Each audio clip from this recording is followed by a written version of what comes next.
Hi,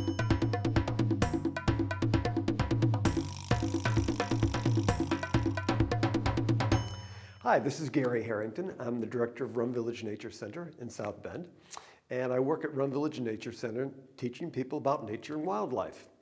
And we talk about all kinds of animals and plants that live in our community, and sometimes further than the community, sometimes throughout the state. But we're going to talk about animals today that some people don't really even think about as being animals. We're going to talk about insects, and insects are all around us. Some people like insects a lot. Some people maybe don't have such good feelings about insects. But we're going to find out today some things about insects and find out really they're pretty beneficial to have around. So let's start with a bug, my generic bug. Here he is. So there are certain things that make an insect an insect. We know that there are certain things that make a bird a bird. Birds have wings, for example, and fly. We know that things like, reptiles have a special covering on the outside of their body known as scales. So when I see scales, I know just like that, aha, that is a reptile. So reptiles are different than other kinds of birds because of their covering. So are birds, so are insects. There are certain things that make an insect an insect. And one of the things that tells me, aha, it's an insect, is the number of legs that it has. So insects always have 6 legs. We know that their cousins, here's a picture of a spider. Spiders don't have 6 legs, they always have 8 legs. There's something known as arachnids. And spiders and their cousins always have 8 legs. That's one way we can tell them from one another. All right, so we have 1, 2, 3, 4, 5, 6 legs on our insect here. That's one way of telling instantly, that might be an insect. All right, something else that's different about them. Let's see. Oh, their eyes. They have special eyes called compound eyes. And really, that's a big word, but all that really means is they have eyes that have a whole bunch of lenses. I have a lens on my eye, one there and one there, and so do you. But if I was an insect, I wouldn't have just one lens. I might have dozens of lenses on each eye. And those lenses help them to see things that are moving. So those lenses are called compound eyes. All insects have compound eyes. Let's see, what else is different? Oh, right here in the front, it has something called antennas. And those antennas are good for different things. They can help insects to find one another. They can kind of smell with their antennas, believe it or not. And they can kind of find each other, in some cases, a mile away using their antennas. Their antennas are really good for picking up vibration. Some insects live their whole lives underneath the ground. They have long antennas, like some kinds of crickets that live in caves. They stick out those antennae. They can walk around. They can feel vibration in the ground. They can tell what's there even when they can't see anything at all around them. They can sense their world using vibration by their antennas. Antennas have different kinds of purposes as well. I have an example of an insect right here, a monarch butterfly. Monarch butterflies have antennas as well. And monarch butterflies do something that most insects don't do, by the way. They will migrate. They will fly from South Bend, Indiana, all the way down to special mountains in Mexico, where they will spend the winter, and they will come back once again. We know that they don't go down to Mexico in a plane. We know they don't go down there in an SUV. They go down there by flying using their wings. And to help them navigate, to help them find direction so they don't get lost, they use their antenna. And it tells them when they're going down and when they're coming back, if they're headed in the right direction. If they get off course, their antennas say, whoops, wrong way, got to reconnect there and go back that way to find South Bend, Indiana, maybe your own backyard. But that's one of the special jobs of antennas, to keep insects from getting lost. All right, let's see, what else? We'll go back to our friend here. One thing, as I mentioned before, almost every insect on our planet has wings. So that's another clue that we might have an insect, the fact that they have wings. What else? Oh, it said that an insect has 3 body parts. So let's see what that means. Well, we'll start part 1, his head. We're going to take his head off. There it goes. So an insect has a head. It has a middle part here called a thorax. That's the middle part right there where his legs are. And last but not least, he has an abdomen. So he has an abdomen that's connected to a thorax that's connected to his head. I'm going to put his head right back on there again. There we go. So let's see, what else? Oh, insects have a special covering on the outside. And that special covering protects their body. And that special body protection is called an exoskeleton. And all exoskeleton means is outside skeleton. So we have a skeleton, thank goodness. We have a skeleton with bones in our body. That's what allows us to walk and to run and to move and pick up things. Their skeleton is in their body in the form of a shell on the outside of their body. And when I was very young, we used to go to the lake, and sometimes I would walk along the lake and I would see the skeleton of a fish. And you could see all the bones inside of his body. And one time I saw the remains of an insect. And I didn't see any bones at all. All I found was an empty shell. And that's when I learned, they don't have bones in the inside. They just have bones on the outside in form of that shell called an exoskeleton. And that's why if you're walking along and you accidentally step on an insect and it goes, what you're doing in essence is crunching his body and breaking his bones. So for that reason, we never go around stepping on insects. It's not fair to them. And actually, insects have a very valuable job on our planet. They help to feed a lot of other animals, especially birds. Do you like to see birds in the springtime? That's when mom and dad have nests, and that's when they're feeding hungry birds, and they're feeding them this kind of animal right here, insects. They're feeding them insects. So the more insects we have around, the better it is for birds. Here's a good thing about insects in general, by the way. If you leave them alone, they will leave you alone. Even birds like bees or wasps, we keep our distance away from them. We don't swat at them.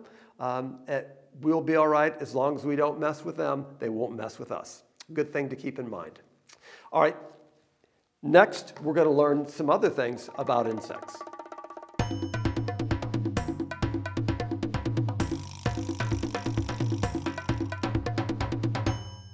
So we're going to talk a little bit more about insects, and we're going to talk specifically about how insects can disguise themselves. There's something called camouflage that you are probably aware of. Camouflage is where animals blend in with their surroundings. It makes it difficult for them to be seen. For example, insects are really good at camouflage. And I've got an example of that right here.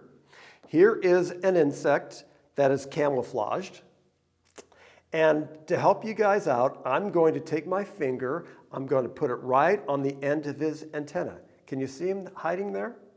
He has excellent camouflage. If he's staying perfectly motionless, he's very difficult to be seen, especially for birds. Birds love to gobble up insects. Insects are very important to keep birds alive, but here's the thing. No insect wants to be in the stomach of a bird, so they try to disguise themselves so they can't be seen. And we've got a couple other examples here of insects that are really good at camouflage. And here is the first one. There it is. Well, you might guess that this is something called a walking stick. Now, they're not actually this big. In some parts of the world, they get really large, but where we live in Indiana, they don't get this big. But I wanted to make sure this is visible for you guys, so I've got a model of one that's bigger than normal. But here's a cool thing about walking sticks. First of all, they got that name for a reason. They look like a stick that can walk around. When they are frozen, it's very difficult to see a walking stick. They have really good camouflage. And when I see them around the nature center, usually it's on the outside of the building, which is green, and they're generally brown. So they kind of stick out like a sore thumb. Otherwise, I wouldn't see walking sticks very often. What they usually do is hang upside down on a tree branch like that. And if they're high up on the branch and they're perfectly still, you'd walk right on by and never see it. Remember, they're hiding from people in some cases, but especially from hungry birds that want to gobble them up. So this is the kind of camouflage you need if you want to be disguising yourself inside of a forest where there's lots of brown trees. All right, here is another insect. This is another model. Take a look at this guy closely. Some people will guess, is that a cricket or is it a grasshopper? If you look at it closely, you might recognize the fact that it's actually a praying mantis. So praying mantises have really good camouflage as well. They're not found in brown tree branches. They're found in green grass. And they can blend in very well from birds that might try to find them, or they can hide themselves, disguise themselves from insects that they want to eat. For example, this guy. So here we have a cricket. Crickets like to live in green grass. They eat grass. They are well camouflaged in that grass, but there are also hungry predators like this guy waiting to snatch up crickets. So if this cricket is out there eating grass and there's a praying mantis, the praying mantis will carefully watch him. He doesn't move. The cricket will get closer and closer and closer, and then he'll grab him. And he'll grab him and start eating him. He doesn't do that because he's mean. The way Mother Nature made this animal is to eat other kinds of insects, including crickets and grasshoppers. And I know this, if we have too many crickets and grasshoppers on our planet, which like to eat the food that farmers grow for us, pretty soon we have a lot of our food sources that's being eaten by insects. So this is a natural way of controlling the insect population, thanks to things like praying mantises. All right, we'll put these guys down there for a moment. I want to talk about something else when it comes to insects. There are certain things that all insects have in common. Insects go through certain stages in growth, and we call that metamorphosis. And metamorphosis just means change. They go through different changes in their life. And a lot of times, insects start out as an egg, like this. And this is a model of an egg. It's bigger than normal because I want it to be bigger than normal so you guys can see it clearly. But let's pretend that it's a nice spring day and we have a moth or a butterfly that's out laying eggs. They are smart, first of all. The moms are really smart. She knows that there are a lot of hungry birds that might snatch up her babies and eat their babies and even the eggs. So she will lay her eggs on the underside of a plant like that. And the eggs are actually tiny little things. She'll lay them on the underside. They blend in very well. They're camouflaged.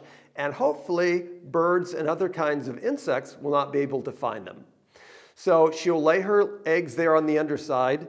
As time goes on, things get warmer. One day, the egg will hatch out. And out of that little egg will come this guy, a little caterpillar.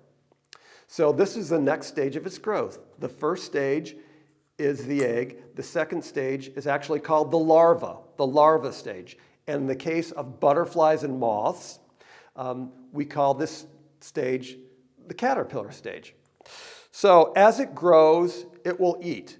And these guys are like little eating machines, by the way. They eat and eat and eat. And it's possible for these little guys who start out the size of a little hair from an egg to double in size every couple of days.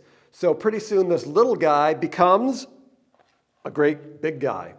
Now, is it actually this big? No. This is just a model. It's bigger than normal, of course, but it illustrates how quickly they can grow, doubling their size every day. So let's pretend this guy has been eating all spring and actually all summer long, and it's getting closer to fall and to winter. The temperature is changing. It's getting cooler. The days are getting shorter. The nights are getting longer. something inside of its head tells it, aha, it's time to get ready for the winter. And by the way, this stage is called the pupa stage. So that's the third stage, the pupa stage. So if it's a moth or a butterfly, first of all, if it's a butterfly, it'll make a special place to spend the winter called a chrysalis. If it's a moth, it makes something like this called a cocoon. Now, obviously, the cocoon's not this big, but again, this is bigger than normal, just so it shows up well for you guys. What will happen is they will sleep pretty much all winter long. They will start to go to sleep somewhere around, depending on how cold it is, the end of October into November, December, January, February, March, and long about April is when they begin to wake up. And so here's the weird thing. Everything that used to be this big caterpillar, which is known as a pupa, it's changing and rearranging inside of either its chrysalis, if it's a moth or a butterfly, or it will change inside of this slowly but surely inside this cocoon to an adult. Now, we don't know what's happening in there. Scientists don't really understand. All we know is everything that's happening inside there is rearranging this guy's body until it changes into something totally different, either a moth or a butterfly. So it will emerge as an adult. That's the last stage. So it goes from egg to larva to pupa to adult. And here's something that's kind of cool about moths and butterflies. They're smart. They know the best time to emerge, the best time to come out. And they know that that time is at nighttime. Why? Because when they first come out, their wings are all kind of crinkled like that. And then slowly but surely, they will pump blood into their wings, and the wings will get bigger and bigger and bigger and bigger. And eventually, they will harden, and then they can fly. So they do this at night. Why? In daytime, there's a lot of hungry birds around. They don't want to be somebody's lunch, so they're smart. They come out at nighttime when the birds are asleep. All right, next we're going to learn even some more fascinating things about insects.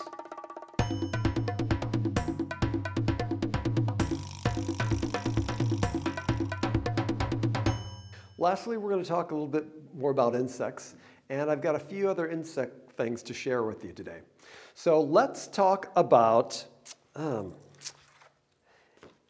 insect I'm hearing calling a lot in my neighborhood. I bet you're hearing it in your neighborhood from time to time as well. Here it is, a cricket. Well, this cricket reminds me of something. Insects have their own way of communicating. We know that birds communicate with each other, frogs and toads communicate with each other. Of course, people communicate with each other. And certainly when it comes to insects, they're no exception. They talk to each other in their own way. Speaking of insects communicating, I'm very excited to see and hear these guys at Rum Village right now, another kind of insect that's communicating. And this insect is called the cicada. And I hear them high up in the tree, kind of buzzing, especially in July and August, and even into early September. I hear these guys communicating. And the boys are looking for the girls, and the way they do that is by making kind of a buzz sound high up in the trees. Now, when it comes to crickets, crickets have a different way of communicating with each other. They actually rub their legs together. Sometimes they rub their legs together. Sometimes they rub their wings together. Certain kinds of crickets rub their legs on their wings to communicate. And I've got a little example here of how they actually do that. When they rub their legs together, it makes a noise kind of like this. Listen. I've got just 2 pieces of sandpaper, and you can do this at home. If you have a piece of sandpaper, you can cut it into little chunks like this, and you can just rub it like this. Here's the weird thing. Different kinds of insects have different patterns of call. Some just do it back to back like this. 1, 2, 1, 2, 1, 2, 1, 2. Some species do it 3 times like this. 1, 2, 3, 1, 2, 3, 1, 2, 3. Some do it just a single time like this. 1, 1, 1. All right, well, let's pretend for a moment we are an insect and we're communicating with each other. And let's say it is a nice, warm summer day and they're out calling one another. And here, let's go back to doing it how I originally did. It's the 1, 2, 1, 2, 1, 2, 1, 2, 1, 2. As the day gets warmer, they call faster. So it's more like this. 1, 2, 1, 2, 1, 2. As it gets later in the day and it starts to cool down, believe it or not, their body temperature cools down. It changes with the air around them. And so they call more slowly like this. 1, 2, 1, 2, 1, 2, 1, 2. Something that's really interesting. Scientists found out that you can actually tell the air temperature by the speed at which insects are calling one another. So on a really warm day, they're calling really fast. On a really cool day, they're calling very slowly or maybe not at all. All right, let's pretend that it's early spring and it's the time when we're hearing different kinds of insects, including crickets calling to each other. And so he just wakes up and he's calling 1, 2, 1, 2, 1, 2, 1, 2. And it's getting warmer throughout the day, so he's getting hotter. His body temperature is rising, and so is his calling. 1, 2, 1, 2, 1, 2, 1, 2. And it's getting really warm that day, so he's calling fast. 1, 2, 1, 2, 1, 2. Well, finally, the air temperature is dropping. The sun's going down, it's getting cooler again. He goes back to a slower call. 1, 2, 1, 2, 1, 2, 1, 2. And maybe finally, he'll stop. All right, well, I think it's really cool how insects communicate with each other. Ways that we don't know when it comes to the natural world. All kinds of ways that insects and other kinds of animals talk to each other that we don't exactly understand. But that's okay. I've got, something else here. A very important kind of insect. We saw this guy before. We saw earlier that and discussed actually, the cool things associated with monarch butterflies. They migrate every year and they come back in the spring, not unlike birds. We actually have a really cool program in South Bend that we're participating in called the Mayor's Monarch Pledge. And the mayor has pledged to help out monarch butterflies. And actually we're doing that all over the United States. Mayors all over the country are doing this. It's called the Mayor's Monarch Pledge, and it is actually sponsored by the National Wildlife Foundation. And here I have a few pictures here I want to share. Here's a very important kind of plant that these guys are dependent upon. And these plants are called milkweed. And maybe you've seen these before. Milkweed are the kinds of plants that feed these guys and keep them alive. They eat almost nothing but milkweed. So if we don't have milkweed, guess what? We're not going to have monarchs around. So we're trying to protect monarchs throughout South Bend by protecting their food source. The two go hand in hand. So this is what the milkweed looks like.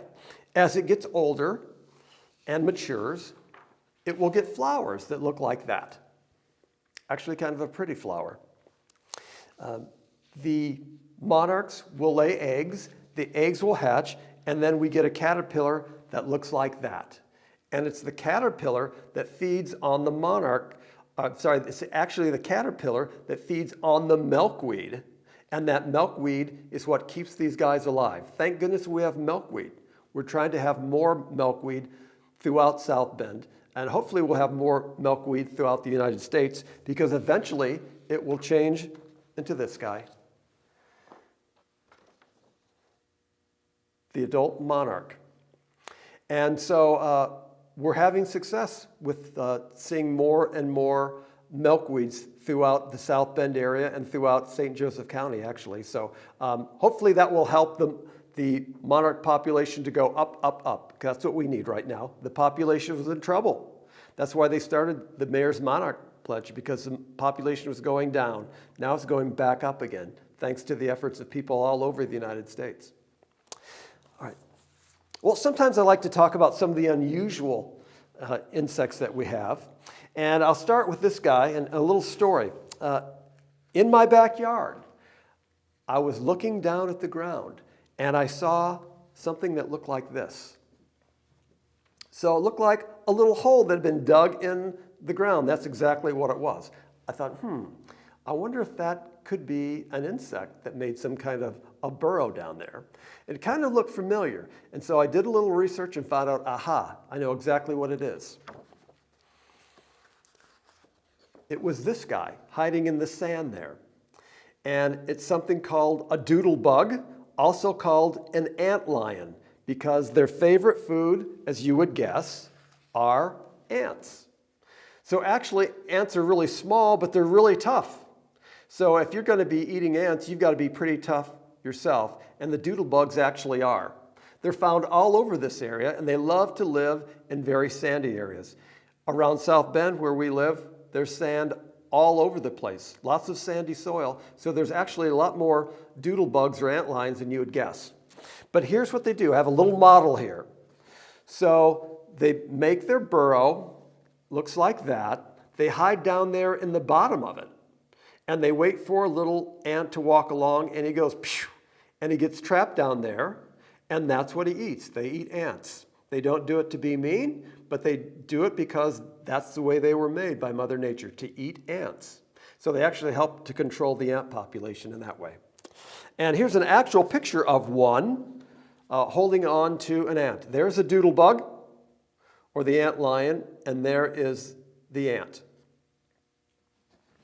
Eventually, they will change. That's just the larval stage. That's just one of the 4 stages that they go through. The very last stage they go through, they change into this insect, known as a lacewing. So that's what our antlion or doodle bug eventually becomes as an adult, a lacewing. Kind of a pretty animal. All right. Well, a couple of more here to talk about. One is this guy, a dragonfly. I used to see dragonflies many years ago along the lake shore as a kid, and I would think, is he going to bite me? Can he sting me? And I found out, no, they don't bite, they don't sting. Actually, they're good to have around. They're beneficial because one of their favorite kinds of foods is one of our least favorite kinds of insects, period.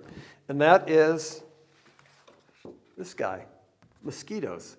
They feed on mosquitoes. Mosquitoes don't really have a chance against these guys. Dragonflies can fly as fast as 60 miles an hour. So they can eat lots and lots of insects in the form of mosquitoes in a single day. So the more dragonflies we have around, I think the better. So insects like dragonflies are very beneficial. Most insects are. And when it comes to insects, again, if we leave them alone, they will leave you alone. So I'm going to put that back and say this. Please keep your eyes out for insects. If you see an insect, just respect it at a distance. Even if it's a bee or a wasp, if you leave it alone, like almost every kind of animal on our planet, it will leave you alone. Thank you.